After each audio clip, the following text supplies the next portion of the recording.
Մեծարգո փոխխոսնակ, հարգելի գործընկերներ, սիրելի ժողովուրդ, քննարկում ենք առողջապահության համընդհանուր ապահովության մասին եւ նախագծի եւ դրան հարակից նախագծերի փաթեթը եւ ես այս փաթեթը, այս նախագիծը կոչել եմ այլ կերպ հոգատարության նախագիծ։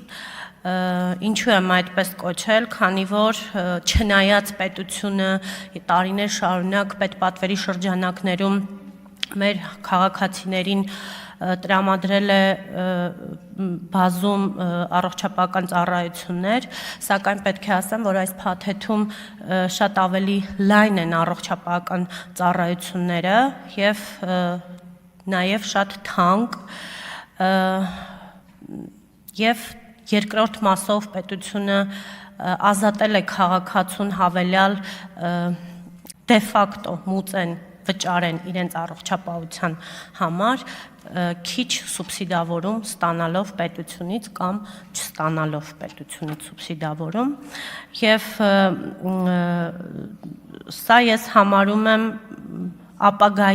ապագայի նախագիծ եւ մենք պետք է այս նախագծով փորձենք հասկանալ, որ այո, բարձր աշխատավարձ ստացող քաղաքացիները պետք է հոգ տանեն այն մարդկանց մասին, ինչ որ չափով, ովքեր որ ավելի ցածր աշխատավարձ են ստանում։ Տիկին նախարար շատ հիմնավոր ներկայացրեց առաջարկվող բարեփոխումների բոլոր ասպեկտները։ Այս նախագծերի փաթեթը թերևս 3 տարի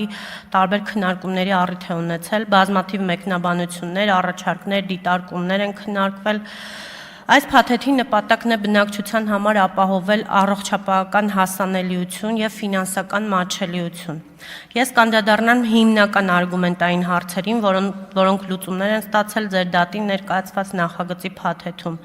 Առաջին արգումենտը համակարգը ներդնել փուլային տարբերակով, սկզբում ապահովագրելու են պետական բյուջեի ֆինանսավորման ապահովագրվողները, մասնավորապես կենսաթոշակառուները, երեխաները, ուսանողները, նպաստառուները եւ պետության հոգացության տակ գտնվող շահառուները։ Այնուհետև ապահովագրվելու են վարձու աշխատողները, վերջին քննարկումների արդյունքում վարձու աշխատողները բաժանվեցին երկու մասի, մինչև 200,000 ստացող աշխատավարձ ստացողներ եւ 200,000-ից ավել աշխատավարձ ստացողները։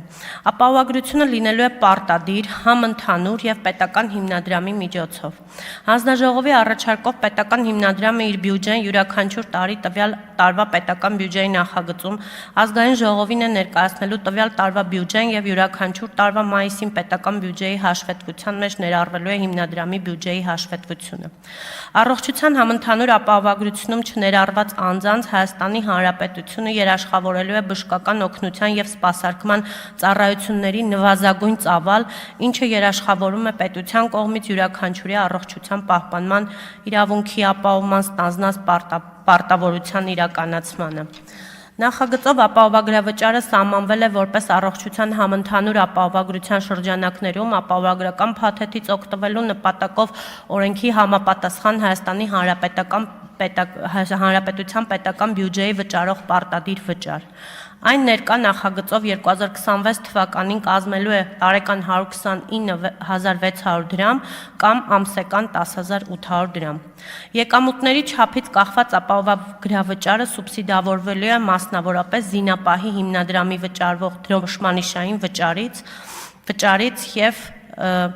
հետվճարներից եւ հայտարարագրերի հետվճարներից։ Որպես ապահովագրավճար վճարողները առանձնանում են ֆիզիկական անձիկ կամ իրավաբանական անձիկ կամ պետությունը, հաշվի առնելով բնակչության որոշ խմբերի համար պետության կողմից ապահովագրավճար վճարելու պարտականությունը, իսկ որոշ խմբերի համար գործատուների կողմից նույն վճարը վճարելու պարտականությունը։ Իսկ որպես ապահովագրական անձ հանդիսանալու են այն ֆիզիկական անձիկ, ովքեր ապահովագրական դեպքի գրանցման պահին ունեն օրենքի նախատեսված կարգավիճակ